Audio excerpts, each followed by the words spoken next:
Hello everyone, हमारे channel EWD पर आपका हार्दिक स्वागत है। उम्मीद है आप सब बहुत अच्छे होंगे और अपनी पढ़ाई बहुत अच्छे तरीके से कर रहे होंगे। तो आपके एग्जाम्स की तैयारी की सीरीज में ही हमारा ये डेली करंट अफेयर्स है। ये हमारी डेली करंट अफेयर्स की क्लास है जो मॉर्निंग में 7 AM पर आती है।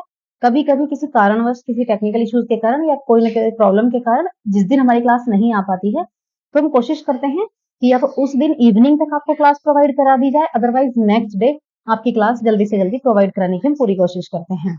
तो चलिए शुरू करते हैं हम आज के करंट अफेयर्स की क्लास।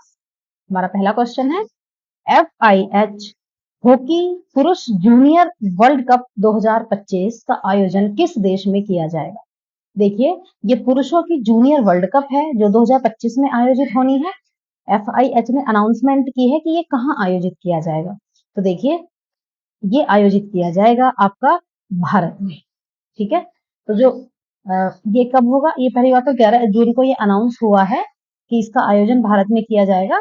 और इस जो टूर्नामेंट है, ये 2025 में जो टूर्नामेंट आयोजित होगा, इसमें कुल मिलाकर हमारी 24 टीमें हिस्सा लेंगी। ठीक है, 2025 में ये होगा और 24 टीमें इसमें हिस्सा ले रही हैं। और देखिए, अब से पहले भारत 3 बार ये मेजबानी कर चुका है। जो जूनियर वर्ल्ड कप है हॉकी का, इसकी 3 बार भारत मेजबानी कर चुका है और ये 4th टाइम है कि भारत इसकी मेजबानी करेगा। ठीक है, तो भारत क्या है, FIH हॉकी जो मेंस जूनियर वर्ल्ड कप है, इसकी मेजबानी आप नोट कर लीजिए कि भारत में होगी। भारत ने अब से पहले कब कब की है? भारत ने की थी 2013 में, 2016 में, 2021 में। भारत ये मेजबानी कर चुका है, नोट कर लीजिए, 2013, 2016 और 2021। ठीक है, इन तीनों बार ये कर चुका है। उसके बाद अब भारत 2025 में ये करेगा। देखिए, इसकी शुरुआत कब हुई थी? जूनियर की बात कर रहे हैं हम, मेंस जूनियर वर्ल्ड कप की। इसकी शुरुआत हुई थी 1979 को और इसके आयोजनकर्ता कौन है? देखिए, इसके आयोजनकर्ता है इंटरनेशनल हॉकी फेडरेशन। ठीक है, अब देखिए, इसका जो पिछला आयोजन है आपको पता है 2023 में हुआ। ये प्रत्येक 2 वर्ष में आयोजित होने वाली प्रतियोगिता है। 2023 में इसका आयोजन हुआ था, जो पिछला था मलेशिया में आयोजित हुआ था और जिसमें विनर कौन था? जर्मनी। जर्मनी इसमें जीता था। ठीक है, ये इंपॉर्टेंट फैक्ट्स हैं इससे रिलेटेड जो आपको पता होने चाहिए। तो ये जितने भी इंपॉर्टेंट फैक्ट्स होते हैं, जैसे कि ये कि भारत ने ये 3 बार कर चुका है इसका आयोजन, चौथी बार इस बार करेगा। और ये कि FIH की इस गेम की शुरुआत कब हुई? 1979 में। इसके आयोजनकर्ता कौन है? इसका पिछला आयोजन 2023 में हुआ, कहाँ? मलेशिया में, और अब होगा जर्मनी में। चलिए अगला प्रश्न हम देखते हैं। चर्चा में रहा लेप्टोस्पिरोसिस संक्रमण किसके कारण फैलता है? हम बात कर रहे हैं लेप्टोस्पिरोसिस संक्रमण की। तो देखिए, ये एक ऐसा संक्रमण है जो बैक्टीरिया से फैलता है। ठीक है, बैक्टीरिया से फैलने वाला ये एक संक्रमण है। और देखिए, इंपॉर्टेंट फैक्ट्स कि हाल ही में केंद्र सरकार ने क्या किया है, लेप्टोस्पिरोसिस संक्रमण को लेकर राज्यों में हाई अलर्ट जारी कर दिया है। कुछ राज्यों में इसका प्रकोप बहुत तेजी से बढ़ रहा है, बहुत ज्यादा प्रभावित हो रहे हैं। तो देखिए, जो हेल्थ मिनिस्ट्री है, जो स्वास्थ्य महानिदेशालय है, उसने क्या किया है, उसने उसके अनुसार इस संक्रमण से कौन कौन से राज्य प्रभावित हैं देखिए, उत्तर प्रदेश, तमिलनाडु, महाराष्ट्र, पंजाब, राजस्थान, मध्य प्रदेश और केरल सहित करीब 11 राज्य जो हैं वो लेप्टोस्पिरोसिस से पूरी तरह प्रभावित हो रहे हैं और इन राज्यों में हाई अलर्ट दे दिया गया है। ठीक है, तो लेप्टोस्पिरोसिस इन्फेक्शन है क्या? दरअसल ये क्या है, एक संक्रमण रोग।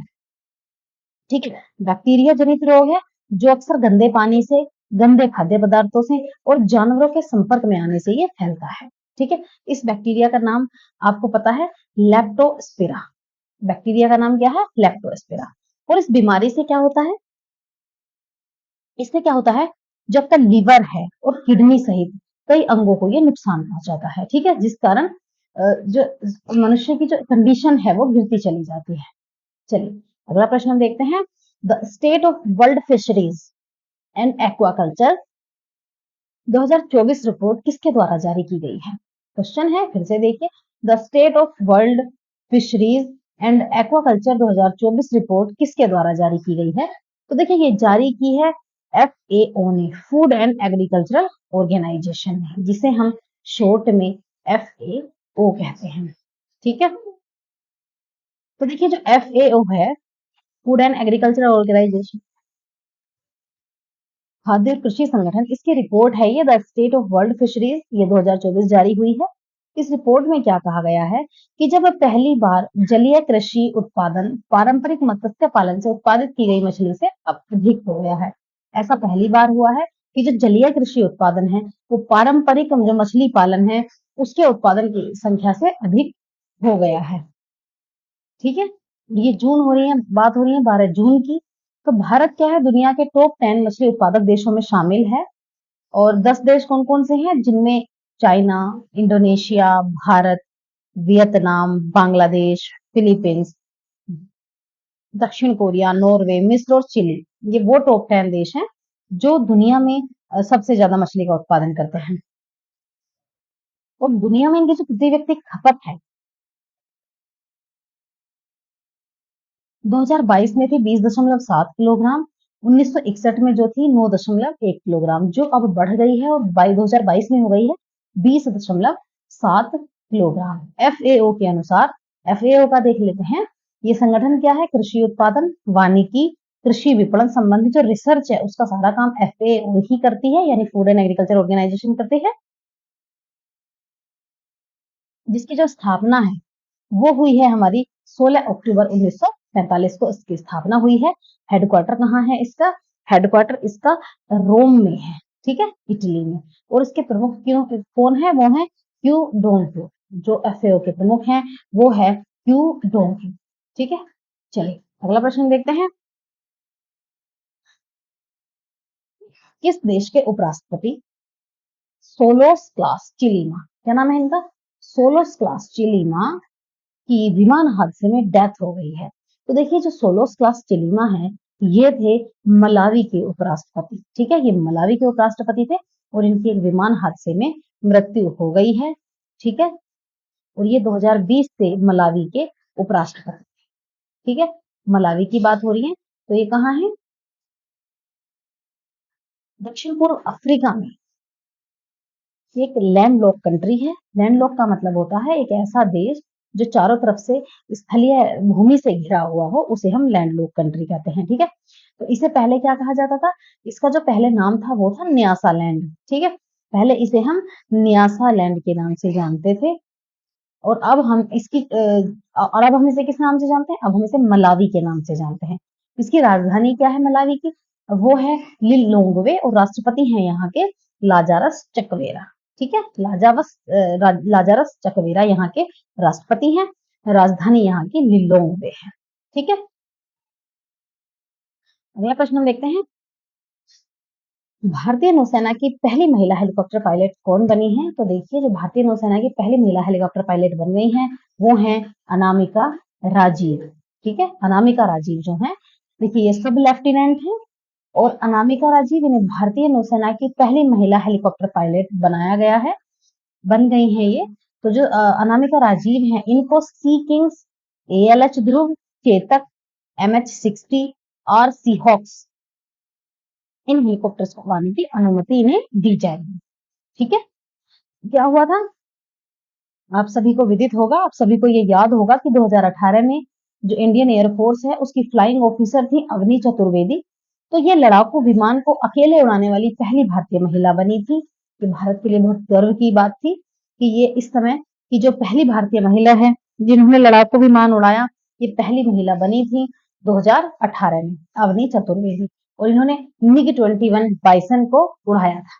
ठीक है, MiG-21 बाइसन को इन्होंने उड़ाया था। चलिए अगला प्रश्न हम देखते हैं। 18वीं लोकसभा के संबंध में गठित मंत्रालय के संदर्भ में कौन सा विकल्प सत्य है, तो देखिए आपको पता है आपके सामने 4 मंत्रालय दिए गए हैं और उनके सामने मंत्री दिए गए हैं। आपको बताना है कि इसमें किसके पास कौन सा मंत्रालय है। तो देखिए आपको पता है जो रक्षा मंत्रालय है वो किसके पास है, वो राजनाथ सिंह के पास है। और जो गृह मंत्री हैं वो कौन है, वो अमित शाह हैं। सड़क परिवहन मंत्री कौन है, वो आपके नितिन गडकरी हैं। और स्वास्थ्य मंत्रालय किसके पास है, वो है जगत प्रकाश नड्डा के पास। तो देखिए हम ऑप्शंस देख लेते हैं। ए का 2 है, ए का 2 इनमें से एक के ही पास है, और बी का 3 है, ठीक है, और सी का आपका 1 है, ठीक है, और ऑप्शन बी जो है हमारा इसमें ये सही हो जाएगा, ठीक है। ये जो ऑप्शन बी है ये हमारा बिल्कुल सही आंसर इसमें हो जाएगा, ठीक है। तो देखिए अभी हाल ही में क्या हुआ है, 18वीं जो लोकसभा चुनाव हुई है, उसके बाद हमारा जो नया मंत्री परिषद है इसमें मंत्रियों को कार्यभार सौंपा गया है। आपको पता है कुल मिलाकर प्रधानमंत्री सहित इसमें 72 मंत्रियों ने शपथ ली है, ठीक है, नया जो मंत्रिमंडल बना है। तो आपको पता है इस वर्ष 31 तो क्या है केंद्रीय मंत्री बनाए गए हैं, प्रधानमंत्री सहित 5 राज्य मंत्री बनाए गए हैं जो स्वतंत्र प्रभार के हैं, और 36 इसमें राज्य मंत्री बनाए गए हैं, ठीक है। चलिए अगला प्रश्न हम देखते हैं। हाल ही में खबरों में रहा मोंगला बंदरगाह किस देश में स्थित है? तो देखिए मोंगला बंदरगाह की हम बात कर रहे हैं, ये कहाँ है? मोंगला बंदरगाह स्थित है आपका बांग्लादेश में, ठीक है। तो एक रिपोर्ट के अनुसार क्या हुआ है, भारत ने बांग्लादेश में मोंगला बंदरगाह के प्रबंधन और वहां एक नया टर्मिनल बनाने में थोड़ा इंटरेस्ट दिखाया है, ठीक है। भारत बांग्लादेश में कर रहा है ये, कहाँ? मोंगला बंदरगाह पे, ठीक है। इसका मैनेजमेंट और वहां एक नया टर्मिनल बनाने की भारत ने बात कही है। तो जो मोंगला बंदरगाह है ये कहाँ है? बंगाल की खाड़ी में स्थित एक लिंक बंदरगाह है जो बांग्लादेश के मोंगला में स्थित है, ठीक है। तो ये क्या है? बांग्लादेश का दूसरा सबसे बड़ा बंदरगाह है और दूसरा सबसे व्यस्त बंदरगाह है, ठीक है। तो देखिए चटगांव बंदरगाह बांग्लादेश का सबसे बड़ा बंदरगाह है, ये बांग्लादेश की बात हो रही है। तो जो चटगांव बंदरगाह है ये बांग्लादेश का सबसे बड़ा बंदरगाह है, और चटगांव के बाद कौन सा है? मोंगला, जो यहाँ का दूसरा सबसे बड़ा और दूसरा सबसे व्यस्त बंदरगाह है, ठीक है। और आपको पता है भारत इससे पहले ईरान का जो चाबहार बंदरगाह है उसमें भी उसकी भी देखरेख कर रहा है, और म्यांमार में जो सितवे जो पोर्ट है, सितवे जो बंदरगाह है, उसको भी भारत देख रहा है, वहां भी भारत ने अपना कार्य शुरू कर दिया है। चलिए अगला प्रश्न हम देखते हैं। भारत के किस राज्य में महाराणा प्रताप पर्यटन सर्किट बनाया जाएगा? तो देखिए जो भारत में जो महाराणा प्रताप पर्यटन सर्किट बनाया जाएगा आपका, ये बनाया जाएगा राजस्थान में, ठीक है। राजस्थान की बात हो रही है, तो राजस्थान के मुख्यमंत्री हैं कौन? भजन लाल शर्मा। भजन लाल शर्मा यहाँ के मुख्यमंत्री हैं। तो इन्होंने क्या किया है? महाराणा प्रताप पर्यटन सर्किट के विकास की इन्होंने घोषणा की है, और ये सर्किट लगभग 100 करोड़ रुपए की लागत से बनाया जाएगा, ठीक है। तो महाराणा प्रताप पर्यटक सर्किट जो है उसके तहत क्या है, मेवाड़ के महाराणा प्रताप के जीवन से जो जुड़े स्थान है उनका विकास किया जाएगा, ठीक है। परियोजना के हिस्से के रूप में क्या होगा? उदयपुर, चावड़, हल्दी घाटी, गोगुंदा, कुंभलगढ़, देवार, छापली और चित्तौड़गढ़ जैसे स्थानों को विकसित किया जाएगा। देखिए सर्किट में क्या होता है, सर्किट में क्या होगा, इसमें जितने भी इंपॉर्टेंट स्थान है जो महाराणा प्रताप से जुड़े हैं, महाराणा प्रताप सर्किट से जुड़े हैं, इन सबको जोड़कर के विकास किया जाएगा, ताकि जब कभी आप घूमने जाएं तो ये एक ऐसी परियोजना बना दी जाएगी कि आप इनसे संबंधित सभी स्थानों पर विजिट कर सकें, ठीक, सभी स्थानों पर आप देखने जा सकें। तो ये कौन कौन से हैं? उदयपुर है, चावड़ है, हल्दी घाटी है, गोंगुदा है, कुंभलगढ़ है, देवार, छापली, चित्तौड़गढ़, ठीक है। तो ये सब स्थान है, इनको आपस में लिंक किया जाएगा, और ये जो सर्किट है इसको डेवलप किया जाएगा, ठीक है। चलिए अगला प्रश्न हम देखते हैं। विश्व बाल श्रम निषेध दिवस यानी world day against child labour 2024 की थीम क्या है? तो देखिए विश्व बाल दिवस श्रम निषेध दिवस जो इसकी थीम है let's act on our commitments and labour child, ठीक है। ये इसकी थीम है 2024 की। तो देखिए आपको पता है प्रत्येक वर्ष जो 12 जून है उसको हम हर साल क्या मनाते हैं? विश्व बाल श्रम निषेध दिवस हम मनाते हैं, ठीक है। और हम इसे कब से मना रहे हैं? तो देखिए 2002 में हमने ये पहली बार मनाया था, ठीक है। किसके द्वारा मनाया था? अंतरराष्ट्रीय लेबर ऑर्गेनाइजेशन ILO के अंडर में ये आता है, इसके द्वारा ILO द्वारा 2002 में पहली बार विश्व बाल श्रम निषेध दिवस की स्थापना की गई थी। भारत में प्रावधान की बात कर लेते हैं। तो जो बाल श्रम निषेध और नियंत्रण अधिनियम है, इसके भारत में जो प्रावधान है वो कब से किए गए हैं? सन 1986 से, ठीक है, 1986 से ये किए गए हैं। अगला प्रश्न है, पीएम आवास योजना के तहत 3 करोड़ घर बनाने का फैसला किया गया है। पीएम आवास योजना कब शुरू की गई थी? तो देखिए जो पीएम आवास योजना है आप सभी को याद रखना है, ये वर्ष 2015 में शुरू की गई थी, ठीक है, और वर्ष 2015 से ये योजना कंटिन्यू काम कर रही है, ठीक है, प्रधानमंत्री आवास ये योजना है, भारत सरकार द्वारा ये शुरू की गई है। जून 2015 में इसे शुरू किया गया था। और केंद्र और राज्यों का हिस्सा देखिए, सबसे बड़ी बात है इसमें क्या होता है, केंद्र और राज्यों का हिस्सा जो मैदानी क्षेत्र हैं उनमें तो होगा 60:40। इसका मतलब क्या होता है, इसका मतलब होता है यदि देखिए किसी मकान को बनाने में सपोज कीजिए 1 लाख रुपए का खर्चा आया, मैं आपको छोटा सा उदाहरण देकर समझा रही हूँ, ठीक है। सपोज कीजिए किसी मकान को बनाने में 1 लाख का खर्चा आया, तो उसमें से जो 60,000 रुपए हैं, तो ये 60,000 तो देगी राज्य सरकार, केंद्र सरकार, क्योंकि केंद्र और राज्यों का हिस्सा है, तो ये वाला केंद्र का हिस्सा हुआ, ये वाला राज्य का हुआ, ठीक है। और ये वाला हुआ गया केंद्र का। तो देखिए 60,000 तो देगी इसमें केंद्र सरकार और 40,000 देगी इसमें राज्य सरकार। ये बात है मैदानी क्षेत्रों के लिए, सिर्फ ये एक उदाहरण है, ठीक है। अब आप इसे ले सकते हैं, हमने एक मकान को बनाने की छोटी सी बात की थी, परंतु हो सकता है ये एक 10 करोड़ रुपए हो सकता है ये 1 करोड़ हो, 10 करोड़ हो, जितना भी होगा, तो उसमें से 60% तो देगी केंद्र सरकार और 40% देगी राज्य सरकार। तो ये तो थी मैदानी क्षेत्रों की बात। अब बात कर लेते हैं उत्तर पूर्वी यानी नॉर्थ ईस्ट वाले जो रीजन है वो और हिमालयी क्षेत्रों की। दरअसल इनमें क्या है, इनमें सबसे ज्यादा इनमें गवर्नमेंट ज्यादा देती है, क्योंकि यहाँ स्टेट के पास बहुत कम पैसा होता है, उतना ज्यादा पैसा नहीं होता है मैदानी क्षेत्रों के बराबर। तो तो यहाँ क्या होता है, केंद्र सरकार 90% पैसा देगी। 90% का मतलब है, जैसे मैंने आपको अभी उदाहरण देकर समझाया कि सपोज करो एक मकान में 1 लाख रुपए लगते हैं, तो उसमें से 90,000 तो आपको सेंट्रल गवर्नमेंट देगी और 10,000 का खर्चा आपकी राज्य सरकार उठाएगी। समझ गए, ये है इसका तात्पर्य कि जो पहाड़ी क्षेत्र हैं, ये उत्तर पूर्वी क्षेत्र हैं, उनमें जो रेशो होगा वो होगा 90 और 10 का, 9 और 1 का। और जो केंद्र सरकार है उसमें होगा 60:40, यानी कि जैसे मैंने समझाया, जो नॉर्थ ईस्ट और पहाड़ी क्षेत्र है उनमें 90% खर्चा गवर्नमेंट उठाती है, 10% स्टेट को देना होता है। और बाकी जो प्लेन एरिया हैं, जो मैदानी क्षेत्र हैं, जो जितने राज्य मैदानी क्षेत्रों में बसे हैं, उनमें 60% केंद्र सरकार देती है और 40% आपका राज्य सरकार, ठीक है। अब आती है बात लक्ष्य क्या है इसका। तो देखिए 31 मार्च 2022 तक 2 करोड़ घरों का निर्माण करना इसका लक्ष्य था।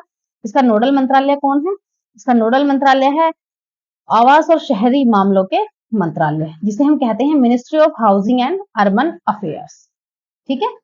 तो चलिए आज की आपकी इंपॉर्टेंट क्लास में केवल इतना ही। यदि हमारी वीडियो आपको थोड़ी भी हेल्पफुल लगती है तो चैनल को सब्सक्राइब करना ना भूलें, बेल आइकन जरूर दबाएं, वीडियोस को लाइक एंड शेयर जरूर करें। तो मिलते हैं हम आपको आपकी नेक्स्ट क्लास में। Thanks for watching.